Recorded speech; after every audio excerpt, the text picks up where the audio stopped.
Making effective presentations. Specifically, overcoming the fear of presentation.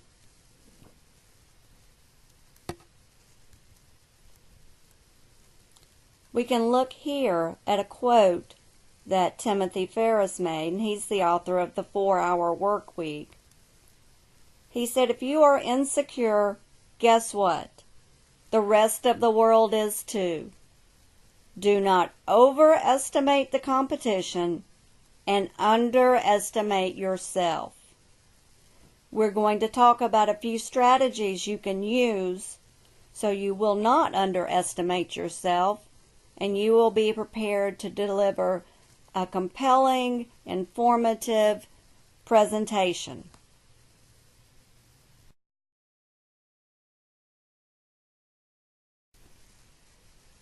The learning outcomes include: describe why it's important for IT professionals to know how to make effective presentations. Explain some strategies for overcoming the fear of presentations. And develop appropriate practice techniques to improve your presentations.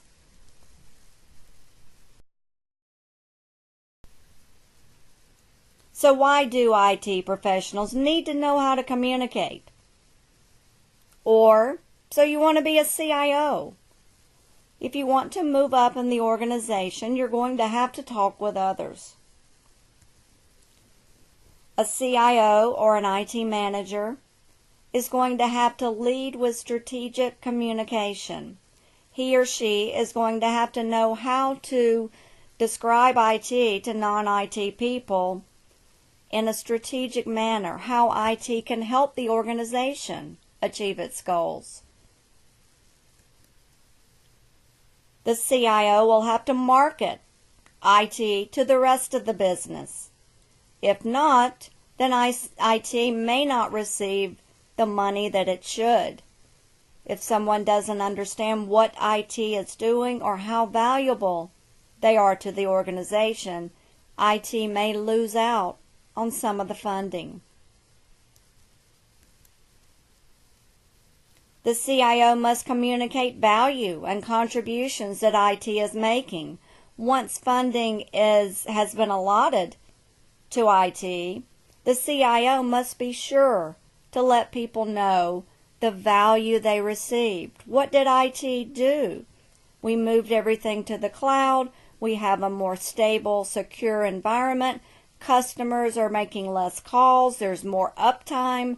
More sales are being processed. Has to be communicated using that strategic vision and knowledge, but communicated to all levels of the organization. And the CIO must be able to break down technically complex ideas into a format that non-technology people will understand. So you can describe what cloud computing is and the value that it has given to the organization in easy to understand terms linked to the strategic goals and objectives of your organization.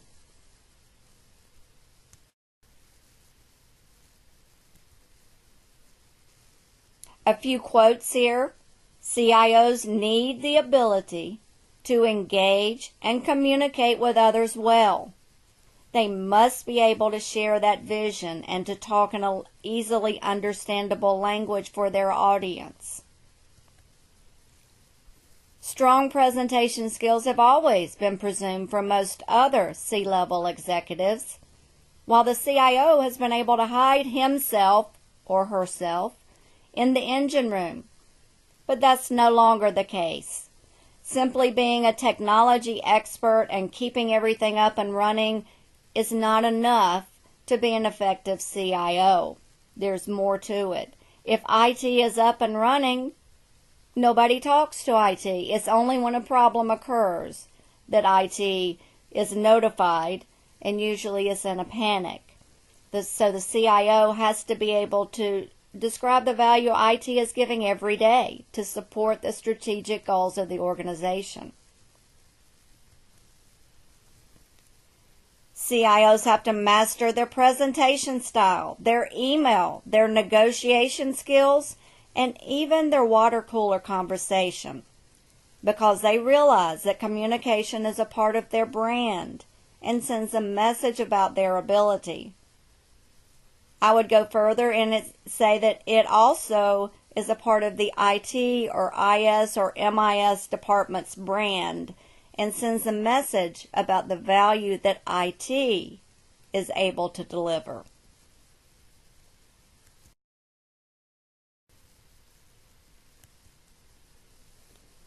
The CIO must be able to communicate effectively with direct reports, employees from non-tech departments, vendors, members of the board, and colleagues in the C-suite, tailoring his or her language in accordance with the knowledge of the audience. So the CIO must know the audience that's receiving the information and must communicate in various styles to be effective. Being able to bridge, quote, the gulf between IT and the rest of the organization, unquote, hinges on a CIO's ability to translate high-tech concepts into digestible business principles that can be understood by HR managers, warehouse workers, and techies alike. So we aim to have an uptime of 99.9%. That's something that everyone can understand. We want our system up and running and selling our product. We want it 100% of the time, but we're shooting for 99.9 or 99, whatever the goal is. It's about knowing how and when to shift the story so that everybody gets it and understands what it means for them. It's having the ability to use marketing, media, meetings, and methods to change how your company or your customers think. The CIO, like other C-level executives, must be able to be proficient in a variety of business-related areas. And if not, IT is going to be thought of as a commodity.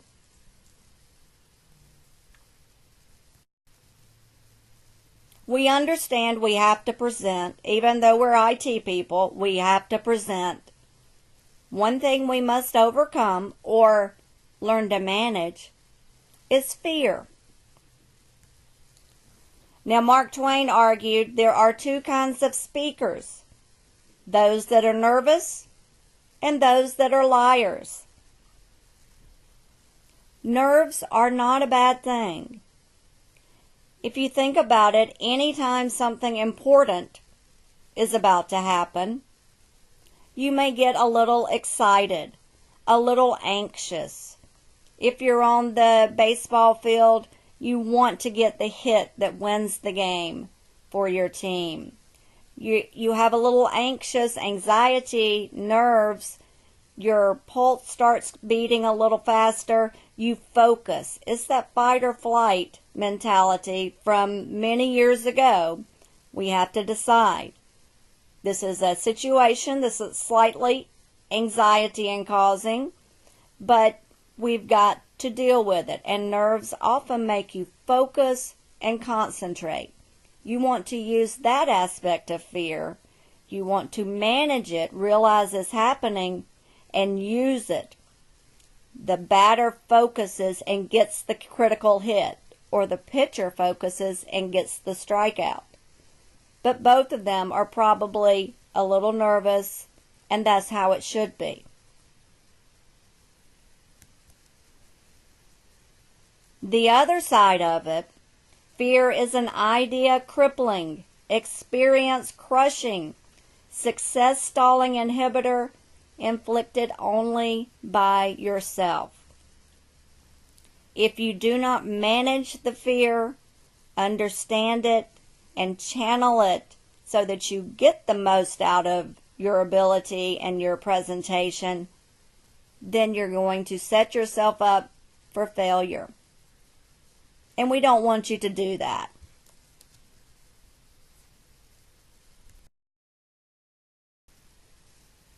There's an actual term, a phobia, related to public speaking. Glossophobia is the fear of public speaking. And you may ask, how many people have this fear of public speaking? Well, estimates over the years have said about 3 in 4 people have a true fear of public speaking. It's typically higher than death in terms of what people fear the most. So let's channel that anxiety. Let's use it. Everybody has it. Don't overestimate your competition. Everybody has glossophobia to a certain extent. Don't underestimate yourself. A recent study in 2014 out of Chapman University showed that 62% of people were somewhat afraid, or very afraid of public speaking. So you are in good company. Most people are afraid of it. If you, as an ITIS business person, are able to present and communicate effectively, you have no ceiling. Most IT people are not able to communicate well.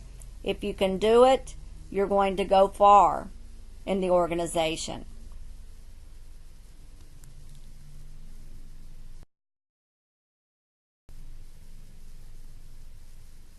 You certainly need to know your topic. It's your topic. You must know it. Know your topic and rehearse it so well that you can speak the talk with your head up. It's your topic. You created the slides. You were involved in the project or the research, whatever it was that you're presenting. You need to know your topic. You need to be the subject matter expert. Oftentimes when you make a presentation, you are the smartest person in the room on that topic. Don't underestimate yourself. Don't overestimate those in the audience and give them a level of knowledge they may not have. It's not always true that you're going to know the most about the topic you're presenting, but you need to know as much as you possibly can so you'll be confident. You want to know the audience and what they expect. Are you giving a 10-minute presentation or a 1-hour lecture? Do they want questions and answers intermingled with your presentation? Or do they want you to give a presentation and then questions? Do you have maximum of 10 minutes to make your argument? Well, you need to plan for that and make sure. So know your audience, know what they expect, and give it to them. Prepare. Prepare. Prepare. Proper planning and preparation prevents poor performance. Prepare. If possible, if you have the opportunity, go in and see where you're going to present. Are you going to be using video conferencing tools or meeting tools for people in different locations? Make sure that they're going to see what you want them to see. Plan in advance. Prepare. Don't wait till the last minute like students and faculty and people in the workforce are known to do. Plan, prepare. You can't argue with the wisdom of Confucius, who said, "Success depends upon previous preparation, and without such preparation, there is sure to be failure." If you don't prepare, then you're going to be more nervous. You're not going to know the topic. You're not going to know the audience, and you set yourself up to fail. Let's set you up to succeed. with adequate preparation.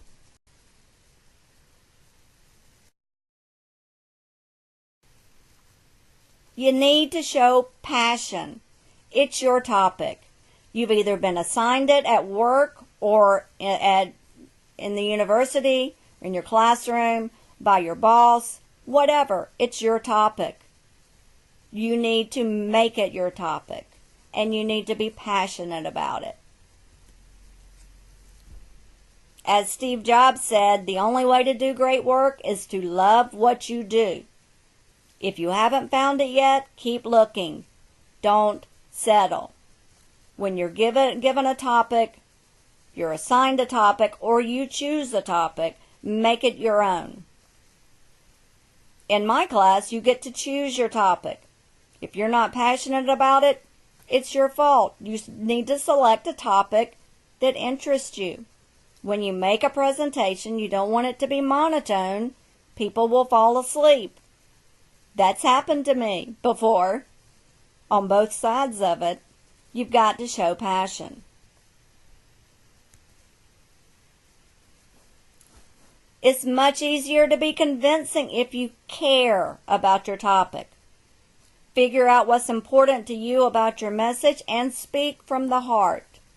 Cloud computing may not be a real passionate topic, but you need to describe with passion how you expect to implement it and the advantages and the money savings you're going to get from it. The benefits, you need to be able to describe those. Do it with passion. Or, as Steve Jobs said, keep looking and find something you do have passion about.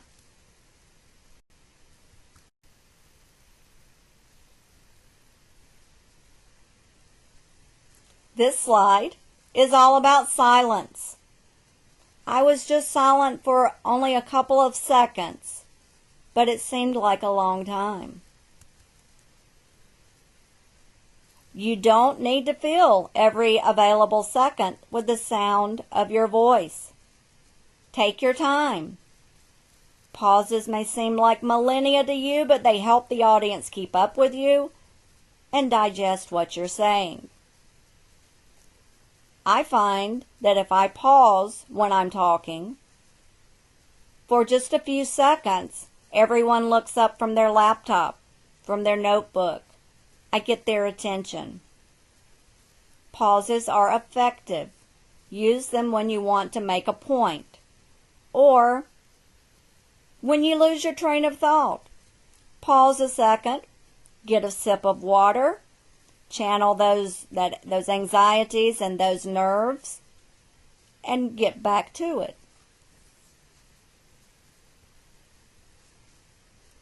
As E. E. Cummings said, most people are perfectly afraid of silence.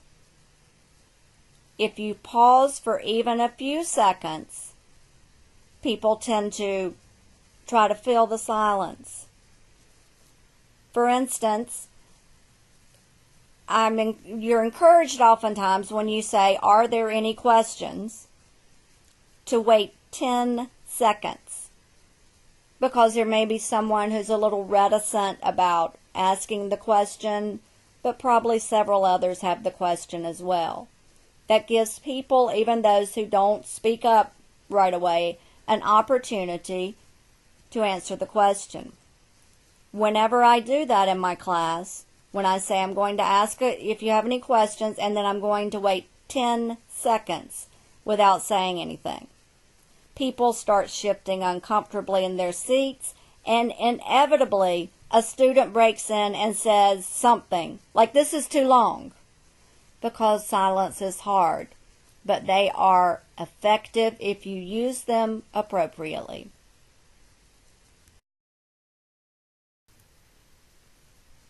So what can you do? We know there are issues out there. We know what they are. You can do your best to relax, realizing this is your topic. You're the expert. You can take a few deep breaths to try to relax. You can practice and practice and practice, but not so much that you're reading a script. Because invariably, if that happens, people are going to interrupt you, or you're going to have a door open and close, and you're going to lose your place. So unless you're giving a prepared speech at an event, you want to be able to shift as things happen and speak from your memory where you practiced, but not reading it all to the person. If you're going to do that, give them a handout and leave.